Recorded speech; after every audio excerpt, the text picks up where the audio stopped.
magkakaroon ng kayamanan sa langit, nang ibig sabihin ni Jesus ay sa puso mo. Hindi dinedeny na may langit doon sa kabila, pero sasabi, maraming langit. Maraming eternal life na pwedeng ma-enjoy. Maraming paradise. And one way to that is by being good to others. True wealth is in the heart. True wealth is in feelings. In the good feelings caused by being kind to others. Kayo na mga gumagawa ng mabuti sa kapwa, alam niyo.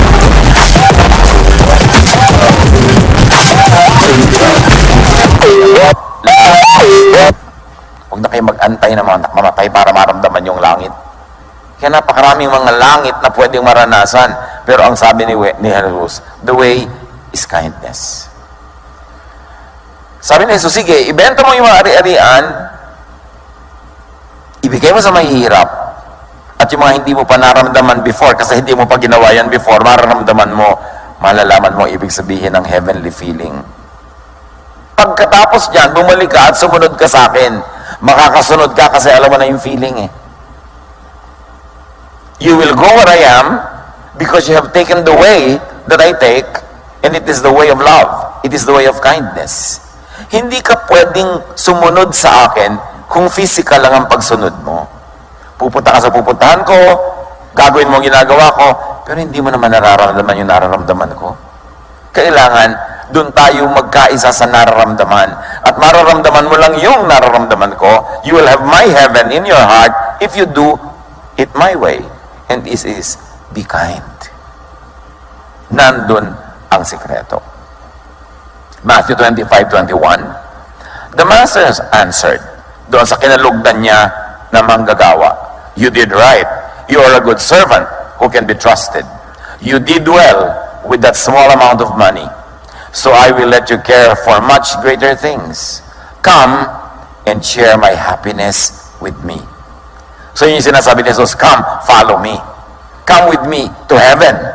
Be with me in my kingdom and let my kingdom reign in you. That happiness will be yours.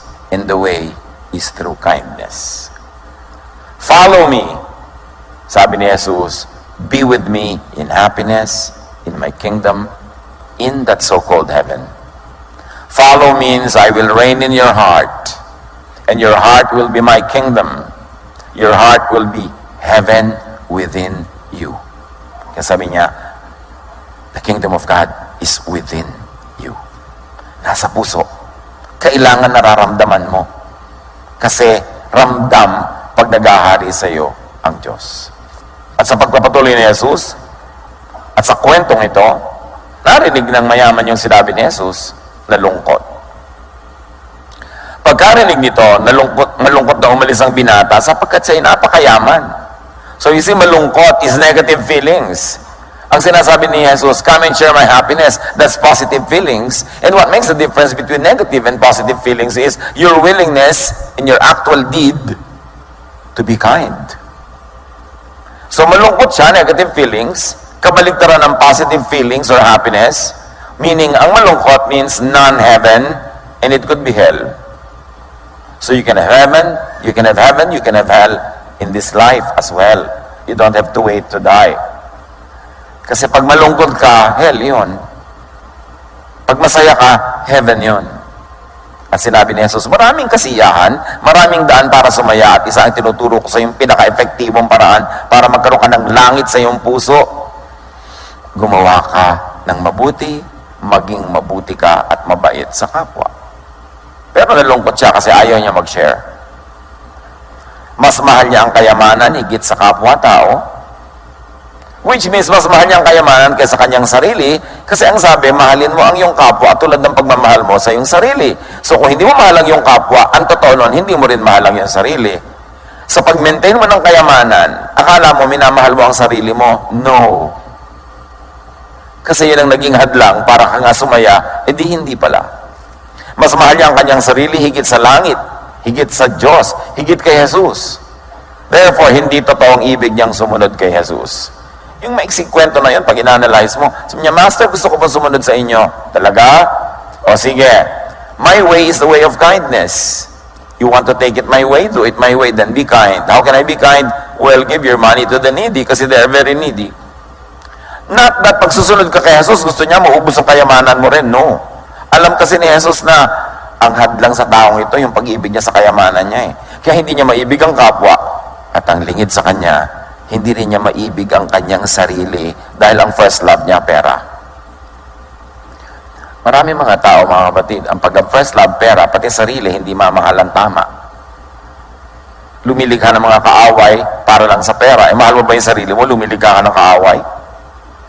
Nakikipagkasira sa mga kaibigan. Minsan sinisira pa ang sariling kalusugan dahil sa pera. Inilalagay at sinusuong ang sarili sa panganib dahil sa pera. Di pera mahal mo, hindi ang sarili mo.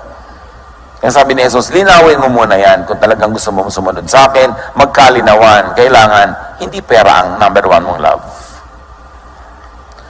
Love for others means putting others first. 1 Corinthians 10:33, tularan ninyo ang ginagawa ko, sabi ni Pablo. Sinisikap kong mabigyang kasiyahan ang lahat ng tao sa bawat ginagawa ko. Hindi ko inuuna ang sarili kong kapakanan, kundi ang kapakanan ng marami. So selfishness and kindness means hell. It doesn't mean heaven. So yung mga tao makasarili, mga tao unkind, wala sila sa heaven ngayon. Kahit kiniklaim nila na pupunta sila sa heaven in the future because of some religious affiliation or something they did in their lives. Pero ngayon, pagka ikay makasarili at hindi ka mabait, kahit linlangin mo yung sarili, hindi ka masaya. Ano ang mga blessings in, of, and for kindness? Ano ang blessing para sa mabait? Ano ang blessing ng kabaitan? Ano ang blessing na dinadala ng kabaitan? Kindness is easy and easier for the brain.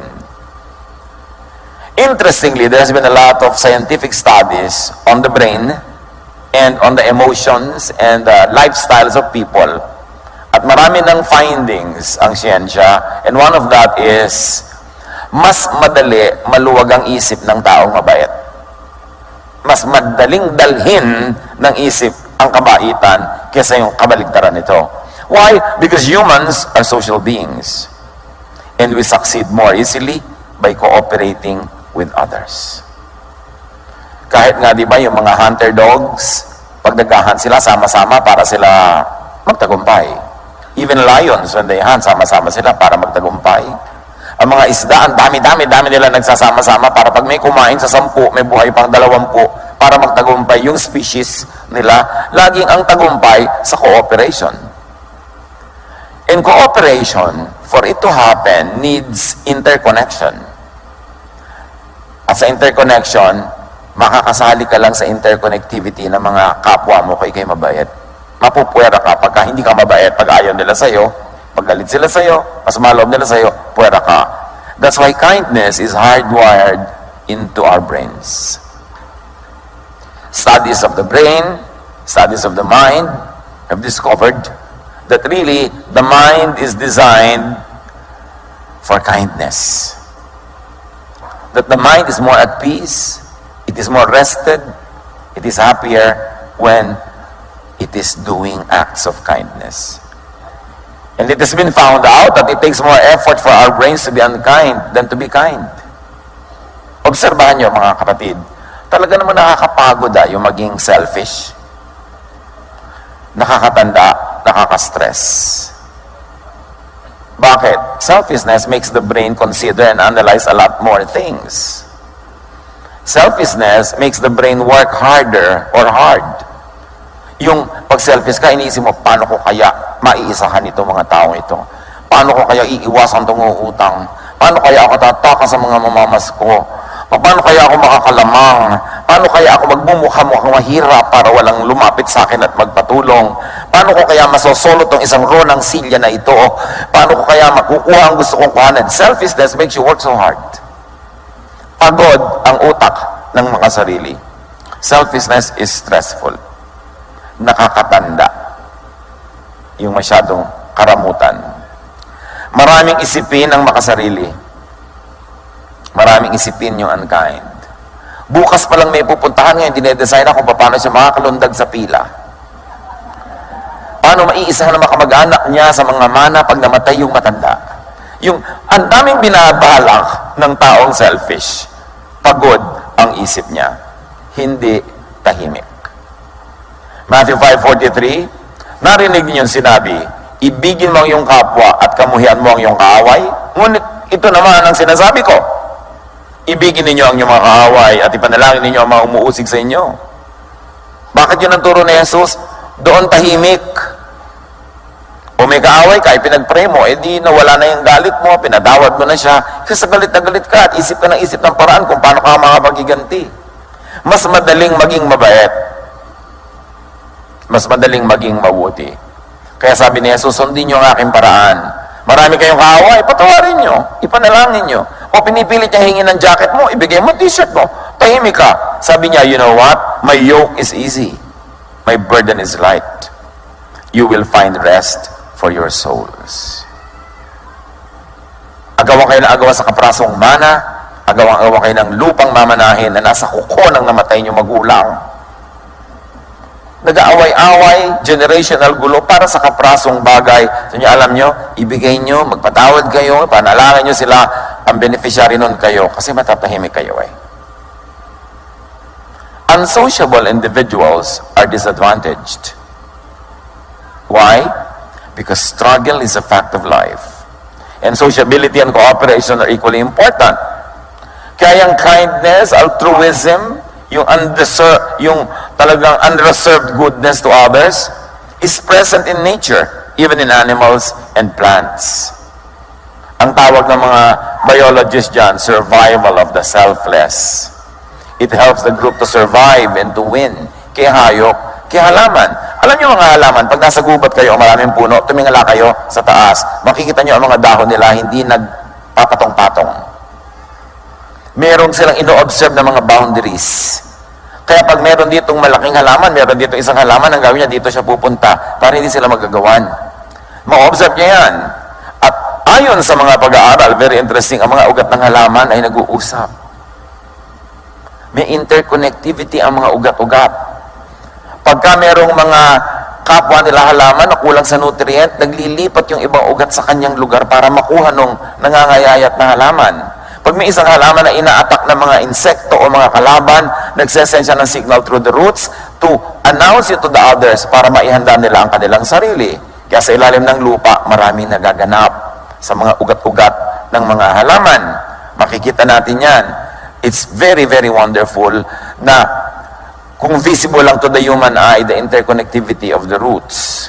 Tapos sa paggawa ka ng bahay, nilagyan mo ng pader sa gitna, killjoy ka talaga. Nagkahiwa-hiwala yung mga halaman. Diba? Kaya parang isang munting daigdig na nasa ilalim ng lupa, magkakainti-intindihan sila. Next time around, when you look at trees, you see that they are cooperating. Ano mga trees kasi, hindi naman sila nakakaalis pagka ina-attack sila ng insect, so nagre-release sila ng mga chemicals na insect repellents. Kaya ngayon, yung mga bio-wise kind of pagpapaalis sa mga insekto, gumagamit ng plants because they have already perfected that way of driving insects away. Not killing them, but driving them away. By the way, kung gumagamit kayo ng mga insecticide, you are killing yourself softly. What kills the mosquito also kills you. Except that isang patak lang sa mosquito, sa'yo, isang drum. Dahil hindi ka nakakalangkap ng isang drum, hindi ka namamatay agad. Pero over time, naiipon sa katawan mo, may effect yun. Don't kill insects. Just drive them away. Especially with insect repellent sa mga halaman. Kasi what kills them, kills you. Pareho lang kayong humihinga ng oxygen. Importanteng isipin natin yan. Ephesians 4:25-28. Dahil dito, itakwil na natin ang pagsisinungaling. Tayong lahat ay magsabi ng totoo sa isa't isa. Sapagkat tayo bahagi ng isang katawan. Kung magagalit man kayo, iwasan ninyo na kayo'y magkasala. Huwag ninyong hayaang lumubog ang araw na galit pa rin kayo. Huwag ninyong bigyan ng pagkakataon ng dyablo. Ang magnanakaw ay huwag nang magnakaw. Sa halip, maghanap siya ng marangal na ikabubuhay para makatulong sa mga nangangailangan. Ano ang diwa at puso ng katuruan na ito? Cooperate with people. Be likable. Be trustworthy. Huwag kang magsinungaling. Kasi next time, pagka nagsasabi ka, hindi ka na paniniwalaan, wala nang tutulong sa'yo, lugi ka na. Because you thrive in cooperation. Huwag ka na magalit na matagal. Kasi pag magalit, lumalayo ka. O sila lumalayo sa'yo, lugi ka. Wala kang kaka-ooperate sa buhay. So, importante yan. Huwag kang magnakaw kasi hindi pagkakatiwalaan. In fact, mag-create ka ng honest surplus income nang makatulong ka sa iba. Para ano? Para magustuhan ka nila. Para kasama ka na naman sa asosasyon. Kasi ang talagang tunay na survival at ang tunay na pamumulaklak at pamumunga ng buhay, marami kang katulong. Maraming tumutulong sa iyo at marami ka ring tinutulungan. That is the design. Therefore, ang turo ni Jesus is kindness to one another. Goodwill, cooperation, it means your own happiness. Maling-mali yung akala nila sa pandaraya, sa pakikipagkagalit, sa panglalamang, mananalo sila. Maiksing panahon lang yung panalo na yon, pero may balik yon at mas disadvantageous para sa'yo. Kaya ang tunay na pagmamahal sa sarili, mahalin mo ang sarili mo through and by loving others first. Pag namahal mo na sila, babalik sa iyo yung pagmamahal na yon. Isusukli nila sa iyo, hindi man sila ang direct na magsukli nun. The universe runs in perfect balance, it will go back to you. Pero yung pagmamahal na ayaw mo nang ibigay sa kanya para bumalik sa iyo, yung pagmamahal mo tinitiyak mo sa iyo lang, akin lang, hindi ko aalisin. In this kind of arrangement, you lose what you keep. Because in the world of love, you keep only what you give away. And you lose what you selfishly try to keep for yourself. Yan ang mga kabalintunaan ng buhay. Ano pa ang benefit ng kindness? Blessing ng kindness? Kindness is helpful for the brain. Needless to say again. Researchers have studied people who donated a kidney to a complete stranger. Alam nyo ba na may mga tao na yung isang kidney nila, sa dalawang kidney only na meron sila, merong mga nagbibigay niyan to complete strangers. At sinundan sila ng mga pag-aaral. Ano ang mga findings? Extreme altruist's brain structure differed from a normal person's. Yung sobrang bait, extreme ng bait, iba ang itsura ng brain niya sa mga karaniwang tao lamang. Extremely kind people, yung brain nila are opposite of what a psychopath's brain look like. And yun, a psychopath, one of the definitions ng psychopath, people who have less or no compassion. Yung psychopath. Yung taong mababait, gumagawa ng mga kabutihan at kabaitan, ibang-iba ang shape ng brain nila, ibang-iba ang structure, ibang-iba ang pagkakabuo ng brain nila kaysa sa mga taong psychopath or walang pagmamahal, walang compassion, walang alalahanin tungkol sa iba. Kaya ang sabi ng Romans 12:2, do not conform to the pattern of this world, but be transformed by the renewing of your mind. Then you will be able to test and approve what God's will is, His good, pleasing, and perfect will. In other words, baguhin ang buong buhay, baguhin ang pag-iisip. Kaiisip mo ng kabaitan, yung shape ng brain mo naiiba, nagiging shape ng mabait na brain. Kasi ganyan lang yan eh. Either talagang yung brain mo na nandun na inborn na ang bait-bait. So lahat ng gagawin mo, puro kabaitan. O sa kagagawa mo ng kabaitan, kahit sa simula ay mahirap gawin, napapasagad mo rin yung brain mo. Kaya yan ang puro itinuturo sa Bible. Tinuturo ni Jesus, magbait ka. Akala na iba, dinulugi ako. No. Because in the long run, yan ang talagang way to prosperity. The way to goodness and kindness, and the way to eternal life, the way to heaven, the way to a heaven, a slice of it being experienced by you in this life. Kindness is the way to happiness, not unkindness. Alalahanin nyo lang mga taong kilala nyo, yung talagang mababait, at saka yung talagang mga hindi mababait, sa palagay nyo, sino talaga yung masaya? Hindi mahirap masabi. Because kindness is the way to happiness. Again, studies have shown that unkindness creates fluctuating happiness. Sa mga sinusundan ng mga tao at pinag-aaralan ng kanilang ginagawa at nagiging bunga sa kanilang emosyon, yung mga unkind, yung mga cruel, nagkakaroon din yan ng happiness. yung mga distorted pleasure. Pero sandali lang. Tapos wala uli. Kaya kailangan gumawa na naman sila ng mali, ng masama, para maramdaman na naman nila yung baluktot nilang kaligayahan na yon. Because unkindness creates ever-changing, transient happiness. But kindness results in a longer-lasting and authentic happiness. Interestingly, a lot of studies have been done in this field. Happy people are kind people. And kind people, or those who do kindness, become happy. Kahit sa simula, plastic ka pa lang sa kabaitan mo. Kauulit-ulit mo yan ang naging habit mo, naging yun na ang shape ng brain mo, nagiging totoo na ang iyong kaligayahan. Kaya sanayan yan eh. Dapat sanayan ang sarili sa paggawa ng mabuti, ng mabait, kaysa sa paggawa ng kabaligtaran nun.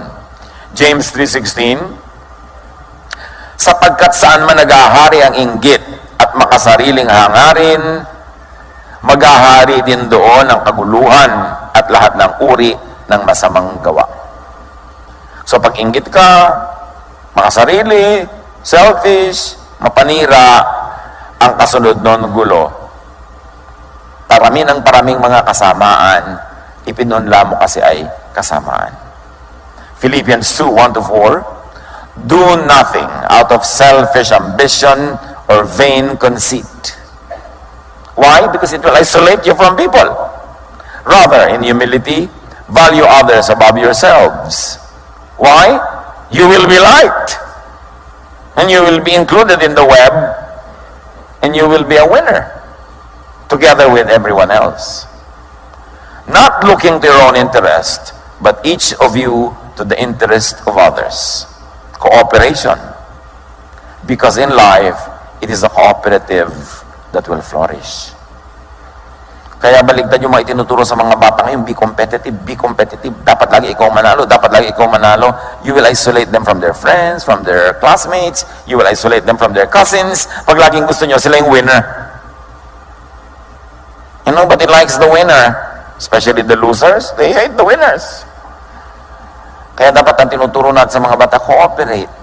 Be friendly. Hindi yung sarili mo lang.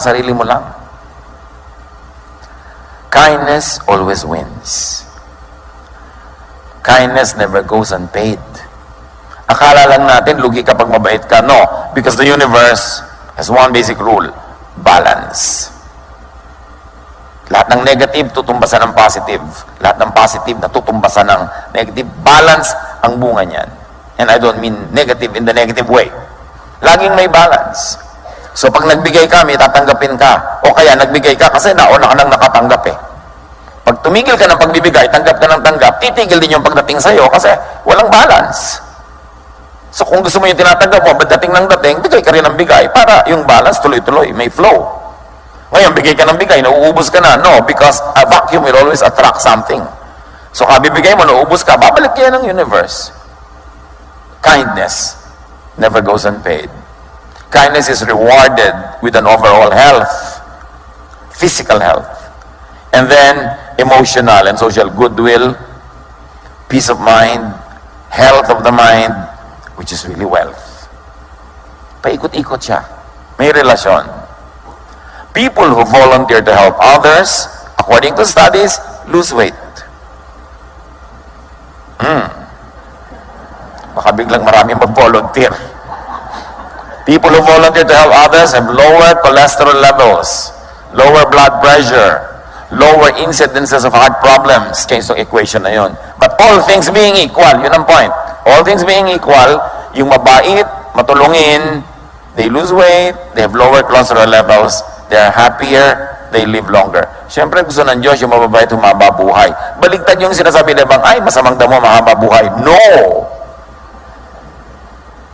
Ang talagang humahaba ang buhay, yung maraming pag-ibig, yung maraming kabaitan, yung marunong magpatawad. Kasi lahat ng negative feelings na yan will kill your body.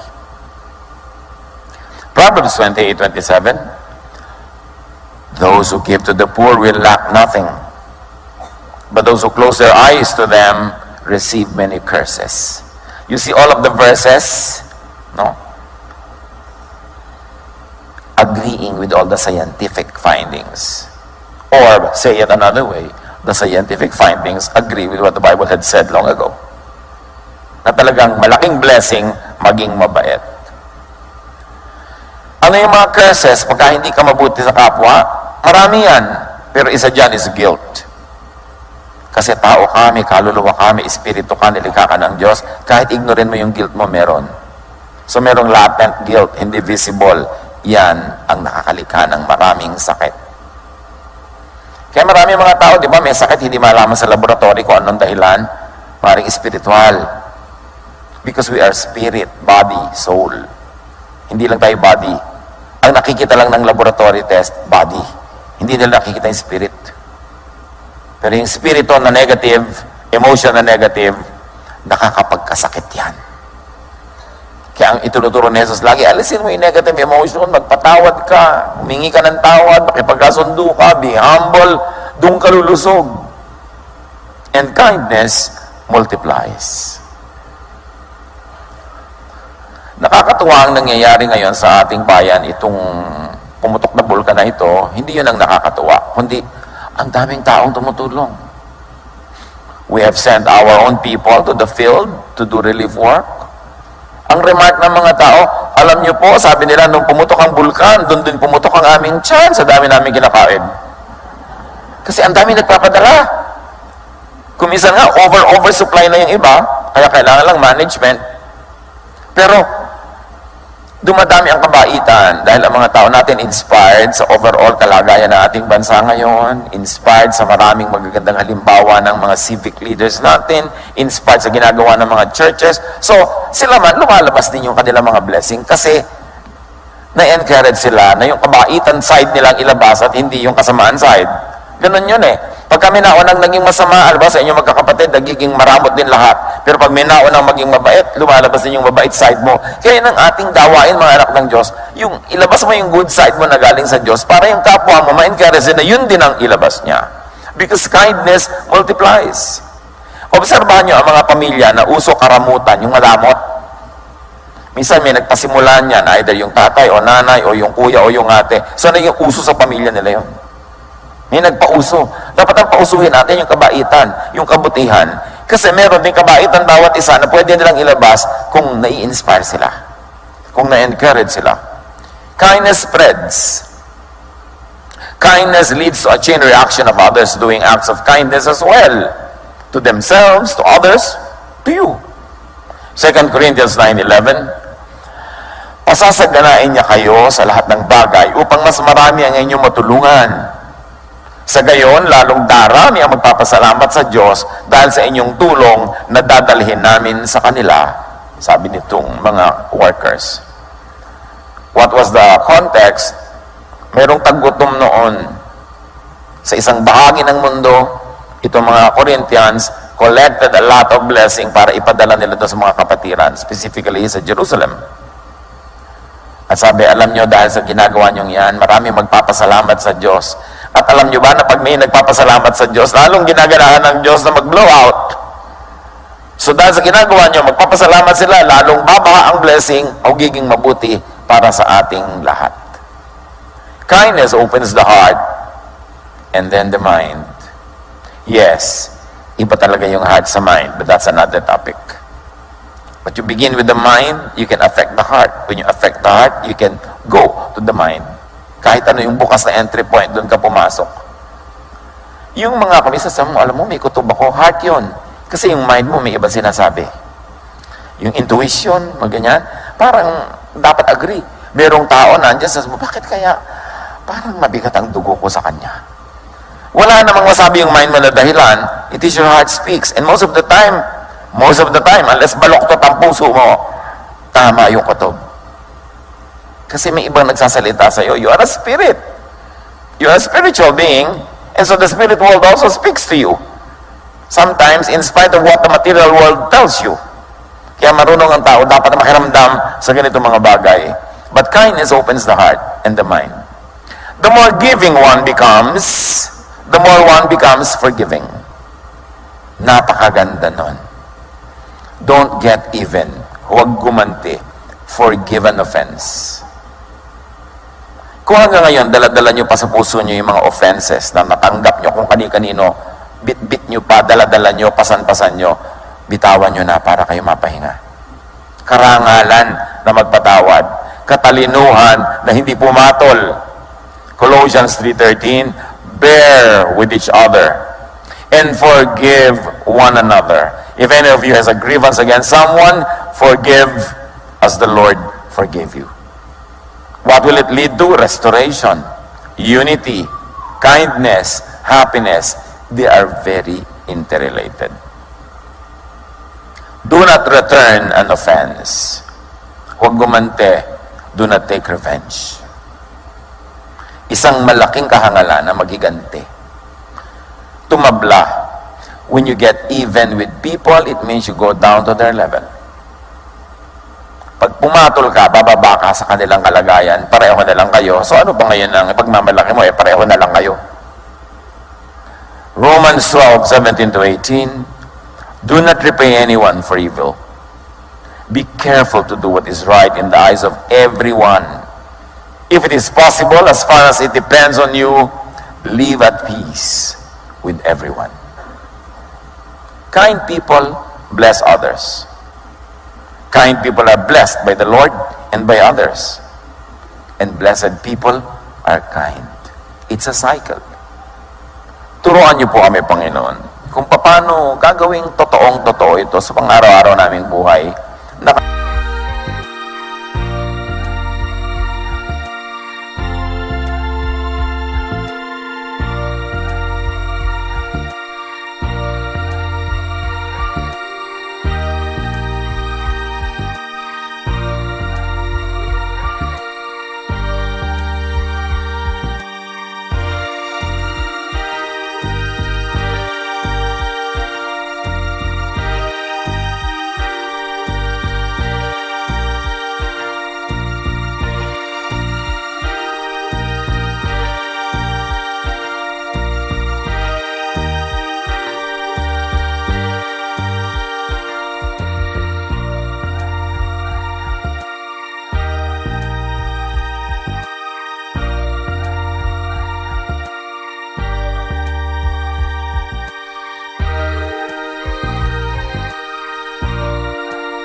Kami maging mabuti at mabait.